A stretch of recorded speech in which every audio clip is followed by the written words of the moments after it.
Sir Jamnagar में जो FIR दर्ज हुई है उसके बारे में आपसे बात करनी ही, अगर आप वक्त दे तो। हाँ, मुझे अभी अपडेट मिला है। जी सर, उसके बारे में सर आप क्या कहेंगे? पूरी तरह से बेसलेस है। मुझे लगता है कि गुजरात पुलिस को अपने विभाग में कुछ ऐसे साहित्यिक लोग रखने चाहिए जो पोएट्री समझ सके। और मतलब क्या उन्हें ट्रांसलेशन समझ में आता है? मतलब जिस कविता में उसके पीछे जो पहली बात तो वो सॉन्ग वहाँ पे प्ले नहीं हुआ था। अच्छा। मैं एक सामान्य कार्यक्रम में पहुंचा जिसमें बीजेपी के मेयर भी स्टेज पे मौजूद थे। वहाँ कोई सॉन्ग प्ले नहीं हुआ था, कोई सॉन्ग प्ले ही नहीं हो रहा था। वो सामान्य सामूहिक शादी का कार्यक्रम था। मैं शादी के कार्यक्रम में पहुंचा, वो विजुअल स्वागत का था, लोगों ने स्वागत किया था। बाद में टीम एडिट करके विजुअल्स लगाती है सोशल मीडिया पर, उसने एक पोएम लगाई।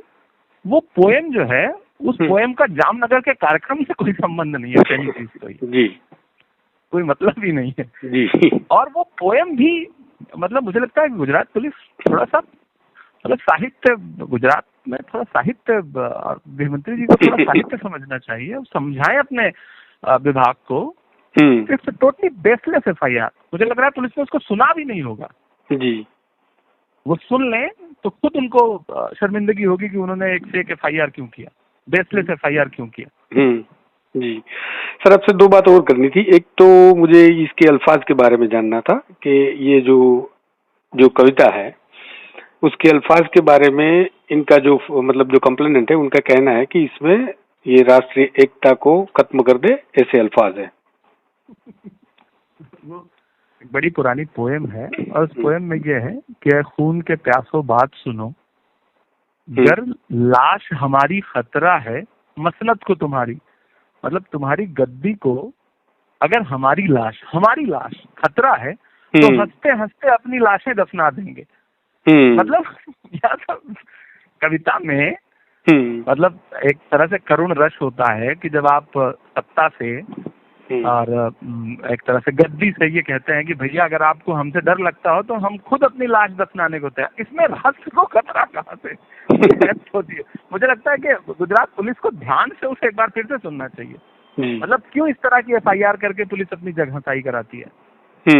एक ट्रेंड बन गया है कि विपक्ष में जो भी है मौका ढूंढो, उसको कैसे हैरेस कर सकते हो, कैसे परेशान कर सकते हो। इट्स टोटली बेसलेस जी सर। और एक बात ये है कि ये जो एफआईआर है, आप भी उसे सुने, आप पत्रकार हैं तो ज्यादा मैंने सुना भी सर, और मैंने बहुत उसके बारे में जो रिसर्चर्स है उनसे बात भी की।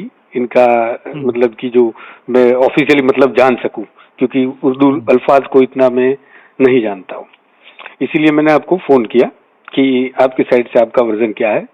और सर पहली बात, जब वहाँ ये सॉन्ग प्ले ही नहीं हुआ है तो आप मतलब आप इस पे अगर आपको लगता है तो सोशल मीडिया के किसी वीडियो जो सॉन्ग वहाँ प्ले नहीं हुआ है उस पे आप ये कह रहे हो कि ये सॉन्ग यहाँ प्ले हुआ है।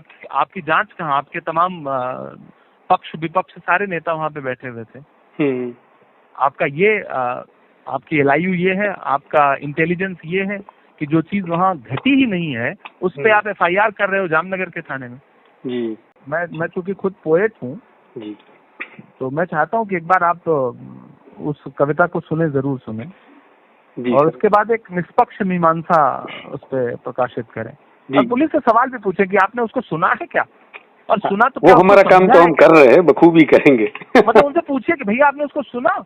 हाँ। तो फिर तो देश में जितने भी कवि और साहित्यकार हैं जो सत्ता प्रशासन से सवाल करते हैं उनके सब पे एफआईआर कर दो आप। इसी वजह से हमने पहले ये कुछ चलाने से पहले बहुत सारे उर्दू स्कॉलर्स को अप्रोच किया, उनसे भी बातें सुनी, ये अल्फाज क्या कहना चाहते हैं, इस पोएट का मतलब क्या होगा, पूरा ये सब जानने की कोशिश तो की। अगर हमारी लाश आपके लिए खतरा है तो हम हंसते हंसते अपनी लाशें दफना देंगे। जी सही। मतलब इसमें कटुता या फिर इसमें कोई बात कहाँ से आ रही है? जी मतलब भारतीय जनता पार्टी की शासित जो राज्य हैं वहाँ सच में कुछ साहित्य को और पोएट्री को समझने वाले लोग शासन प्रशासन में होने चाहिए। जी सर। जी sir, thank you. Thank you sir.